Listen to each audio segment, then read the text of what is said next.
Hello दोस्तों, क्या आप जानते हैं कि हमारी बॉडी को जो न्यूट्रिशन चाहिए होता है वो हमारी एज के हिसाब से चेंज होता है। साथ में मेल और फीमेल की जो न्यूट्रिशन रिक्वायरमेंट होती है वो भी थोड़ी अलग अलग होती है। आपकी फैमिली में भी अलग अलग एज ग्रुप के लोग होंगे, तो उन सब के लिए आप ये वीडियो पूरा ज़रूर देखिए।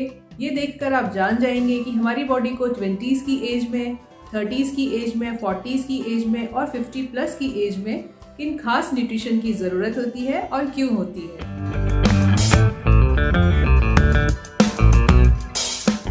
फ्रेंड्स, वैसे तो मेल और फीमेल दोनों की हेल्दी डाइट सेम ही होती है।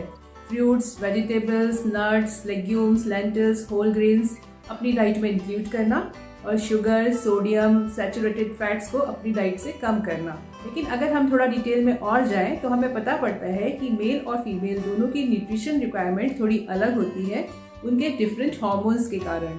जैसे मेल्स में मसल मास ज़्यादा होता है तो उनकी प्रोटीन की रिक्वायरमेंट ज़्यादा होती है। फीमेल में मेंस्ट्रुएशन के कारण ब्लड लॉस होता है तो उनकी आयरन की रिक्वायरमेंट ज़्यादा होती है।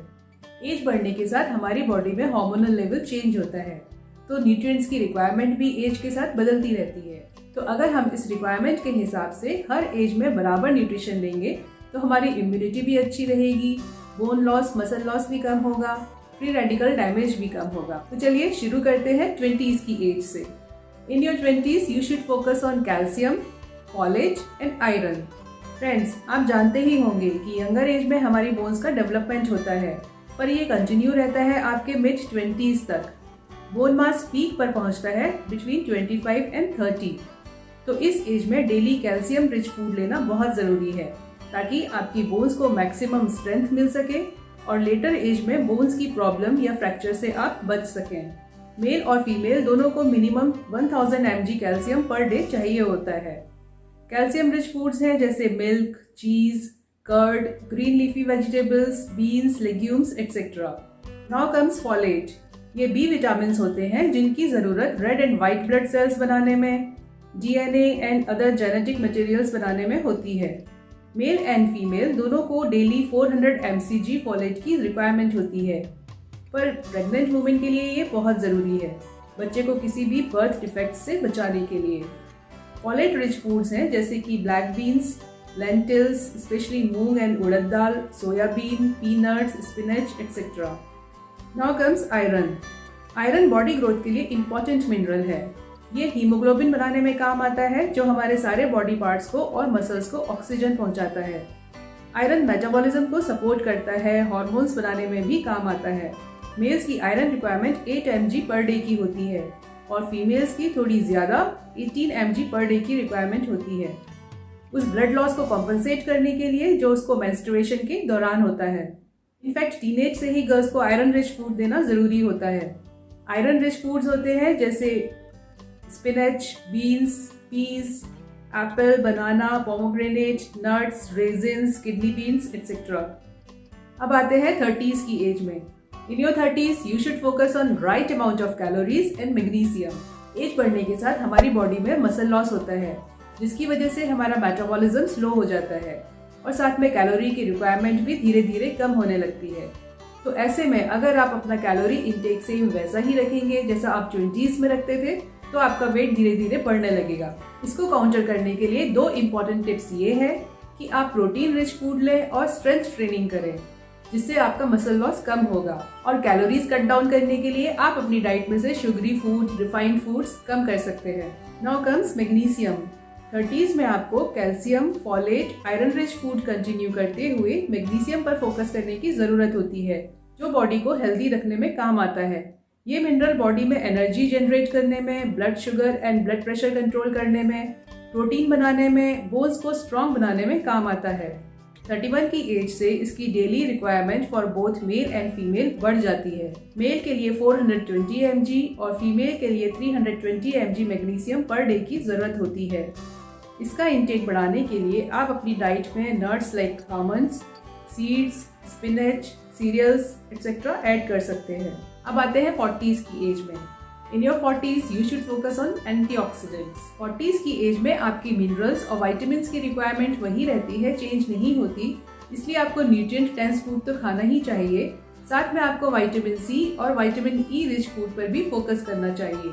Vitamin C and vitamin E rich foods antioxidants होते हैं जो हमें फ्री रेडिकल डैमेज से बचाते हैं। फ्री रेडिकल्स आपकी एजिंग को बढ़ाते हैं और बहुत सी बीमारियों को बढ़ाने के लिए भी जिम्मेदार होते हैं। विटामिन सी रिच फूड हैं जैसे guava, citrus fruits, green leafy vegetables, amla, cauliflower, tomatoes etcetera. Vitamin E rich foods हैं जैसे nuts like almonds, seeds, peanuts etcetera. दूसरे एंटीऑक्सीडेंट्स लाइक बीटा कैरोटीन आपको मिलेंगे carrots, sweet potato, green vegetables में। अब आते हैं 50s की एज में। In your 50s you should focus on calcium, vitamin D and B12। 50s की एज स्टार्ट होते ही विमेन की कैल्शियम रिक्वायरमेंट बढ़ जाती है। मेनोपॉज के कारण विमेन की बॉडी में बोन लॉस होता है, जिसको काउंटर करने के लिए उसको कैल्शियम रिच फूड पर फोकस करना चाहिए। मेनोपॉज में ईस्ट्रोजन जो कि एक हार्मोन है उसका लेवल डाउन होने लगता है। ईस्ट्रोजन बोन्स को प्रोटेक्ट करता है, इसीलिए मेनोपॉज के बाद फीमेल्स में ऑस्टियोपोरोसिस होने के चांसेस बढ़ने लगते हैं। 50s की एज में विमेन की कैल्शियम की डेली रिक्वायरमेंट होती है 1200 mg पर डे, जबकि मेन के लिए कैल्शियम रिक्वायरमेंट सेम रहती है 1000 mg per day till the age of 70। 71 years से मेन को भी 1200 mg पर डे कैल्शियम चाहिए होता है। Now comes vitamin D. Calcium absorb करने के लिए आपको विटामिन डी की जरूरत होती है। सनलाइट से हमारी बॉडी विटामिन डी बनाती है, पर एज बढ़ने के साथ साथ बॉडी में विटामिन डी प्रोड्यूस करने की कैपेसिटी कम हो जाती है। 70 ईयर्स के बाद विटामिन डी की daily requirement 600 IU means international unit से बढ़कर 800 IU हो जाती है। नाउ कम्स विटामिन B12 जो कि जरूरी है नर्व्स हेल्दी रखने के लिए, रेड ब्लड सेल्स और DNA के प्रोटेक्शन के लिए और ब्रेन फंक्शंस के लिए। 50 ईयर्स के बाद कई लोगों में स्टमक में हाइड्रोक्लोरिक एसिड बनना कम हो जाता है, जिसकी वजह से वो फूड से विटामिन B12 एब्जॉर्ब नहीं कर पाते। ऐसे केस में उनको सप्लीमेंटेशन या फिर फोर्टिफाइड फूड की जरूरत हो सकती है। तो चलिए एंड में अब इन सबको हम समराइज करते हैं। हर एज में प्रॉपर न्यूट्रिशन लेते हुए आपको फोकस करना है स्पेशली कैल्शियम, फॉलेट और आयरन पर in the age of 20s, magnesium and right amount of calories in the age of 30s, antioxidants in the age of 40s and 50s and beyond that आपको ध्यान देना है calcium, vitamin D और B12 पर। तो ये थे required nutrition according to age. उम्मीद है वीडियो यूजफुल लगा होगा। ऐसे और यूजफुल वीडियोस के लिए अगर आपने चैनल सब्सक्राइब नहीं किया है तो उसको सब्सक्राइब कर लीजिए और बेल आइकन प्रेस कर दीजिए। मिलते हैं अगले वीडियो में एक नए टॉपिक के साथ। तब तक के लिए बाय एंड टेक केयर।